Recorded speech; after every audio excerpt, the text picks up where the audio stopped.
Happy Wednesday, 7th graders. We're going to get right to it. If you read your to-do list carefully, I asked you to have your book open to page 154 and the slideshow entitled Lesson 2.2, the Columbia Exchange, opened in another tab.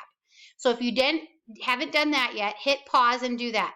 Textbook open to page 154 and your assignment ready in another tab. All right. Next, I want to review a concept that we talked about yesterday. It started off with Columbus finding the Americas. He landed in the Caribbean. He saw all this great cash crops, and it began this whole global trade network. So we're going to look at that global trade network. I have my daughters here. I have 3 of them, so they're making my triangle for me. Kinsey is Europe up there. JC is Africa, and Peyton is the Americas, and there's my dog swimming in the Atlantic Ocean right there. And we're just going to let him go, okay? So what happened is in the Americas, they had all this great resources, great soil, great weather. They grew tobacco, cotton, and sugarcane. They sold it to Europe. Europe took all of that stuff and made it into things like clothes and guns and other manufactured goods, sold those to Africa. Africa had the enslaved people that they sent across the Atlantic so that there was laborers on these plantations, and the whole thing would start it again. We got the labor so we can harvest the crops. The crops get sent to Europe. Europe manufactures them, sells them to Africa. Africa offers the labor. Okay, one more time, girls. And of course, you can see the triangle. Hence why it's called triangular trade. One thing, side note here, I hope that your heart gets tugged a little bit here because we have people included in a transaction. We have people in the same transaction as sugarcane, tobacco, clothes, guns, people. We learned about the word exploited yesterday, meaning taken advantage of. And there's this part in our history where we took advantage, certain people groups took advantage of other people groups in order to make money and colonize and grow. It's really important for us to see that and to mourn that part, okay? So that started this whole global trade called triangular trade. I would like you to go to slide 2 of your assignment, and it's going to ask you to go to Insert, Image, search the web, and pick an image of the triangular trade route map and insert it in slide 2, and then come back. So hit pause and do that. All right, now I'd like you to turn to your book to page 154. We're going to read that one little paragraph in the black, and then my family and I are going to act it out for you, okay? So follow along as I read in the black. Triangular trade began between Europe, Kinsey, raise your hand, Africa, and the Americas. And this brought about an exchange of plants, animals, and even diseases. This worldwide exchange has become known as the ColumbianExchange, named for Christopher Columbus. The basic elements of everyday life, from what people ate to whether they lived or died, changed forever on several continents. All right, let me show you this. Remember, before Christopher Columbus ever found the Americas, it was like there was a curtain between the old world, Europe and Africa, and the new world. People couldn't see across. They had no idea what was going on. And then as soon as Christopher Columbus discovered America, it was like the curtain dropped. And now they could see each other. So all of these products in the old world and the products in the new world, we could all of a sudden exchange them. It was like the neighborhood opened up, and there was so many more forms possibilities of things to purchase. So their everyday lives changed. Take a look at that map on page 154. Okay, it says the diagram at the right illustrates crops and diseases that exchanged among the continents. My kids have a few of these things on there. So Africa and the New World had things like diseases. Go ahead and hold up the thermometer, Kinsey. Bananas, pears and peaches, coffee. I think you got a coffee pod. Citrus fruits. Yes. Sugarcane and honey. And the New World had things like tobacco, sweet potatoes. I think we had a sweet potato there. Potatoes, corn, peanuts, peppers, beans, and squash. So those new products were getting exchanged across the ocean. Christopher Columbus opened that with the start of triangular trade. It led to a worldwide exchange of goods. What I'd like you to do is hit pause right now and answer the 2 questions on slide 3. The next thing that we're going to look at is document 2. This is a primary source. In other words, it's right from the original source. So this is taken out of Columbus's journal. So I don't have a sailor hat. Like, this is the best like travel hat that I have. So I'm trying to be like Christopher Columbus here for you. But let me read. Let's read under where it says Columbus's journal here on page 154.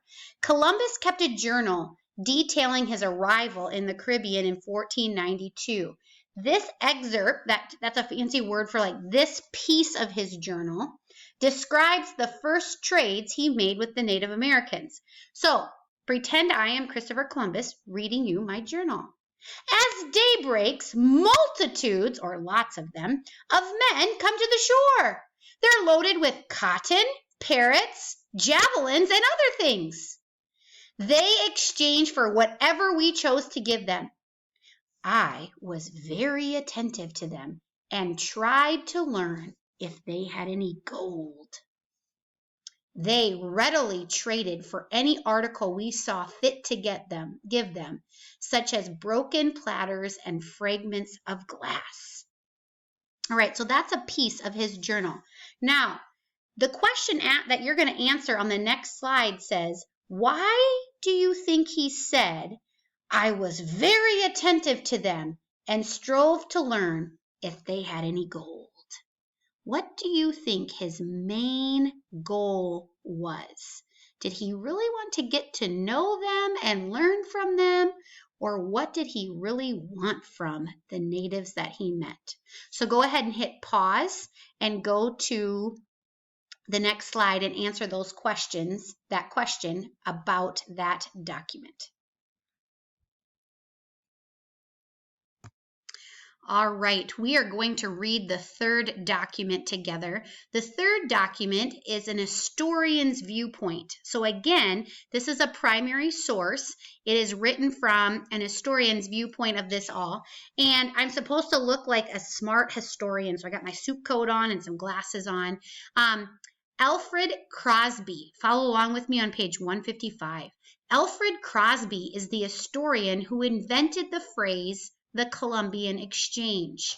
Below is an excerpt from an essay he wrote on the global impact of the Columbian Exchange. I want to remind you with this little diagram, the triangular trade, remember my girls throwing around the ball, that led to this worldwide exchange of plants and animals and crops and diseases. So that curtain dropped and we were trading things that we had never seen before. And this Alfred Crosby called that the Columbian Exchange. The important thing, though, is it changed people's everyday lives. All of a sudden, they had access to food and animals, and they were being exposed to new diseases they had never seen before. With this curtain dropping, we are now exchanging these ideas. So read here with me Alfred Crosby's point of view of how this changed people's lives. What is the significance of the Columbian Exchange? What is the staple, or what's the main food of the Bantu in Southern Africa? Well, it's corn. Well, that was originally an American food. What is the staple of Kansas and Argentina? Well, today it's wheat, but that was an old world food. They got that from Europe. How many of the 6 billion of us are dependent for our nourishment on crops and meat animals that didn't cross the great oceans until after 1492? So when that curtain dropped, it brought us all new things. Okay. Kansas is known as a wheat state. It's a breadbasket state. Well, wheat came over from Europe after Columbus came to the Americas. Maize is a staple in Africa for many of the tribes.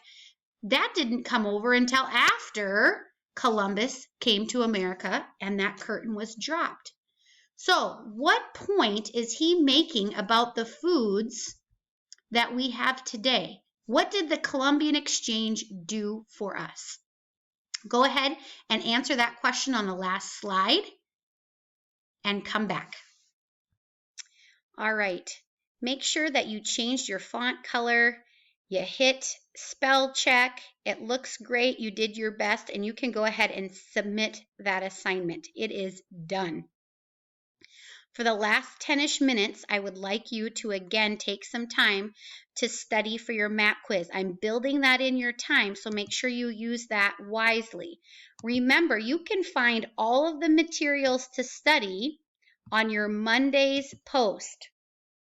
Okay, so when you go to Monday's post, you have the 2 study guides that are right here, and on there it shows you again how you could study on online Cetera on your assignment. I'm going to give you a little heads up, guys. There is not going to be a word bank on the test on Tuesday. You're just going to get this map, and I'm going to have the countries labeled, and you have to be able to label those countries. Now, I'm going to give you some study tips tomorrow, little memory cues and some other ways of studying, just to add a little variety. But for today, use those study guides and see if you can get a faster time than you did on Monday and Tuesday, and continue to learn the 7 countries of Central America and those 9 countries and territories of the Caribbean that we are learning. All right? And we'll do some fun studying together on Thursday and Friday. So go ahead and study, and you are done for the day for me. Thank you, guys.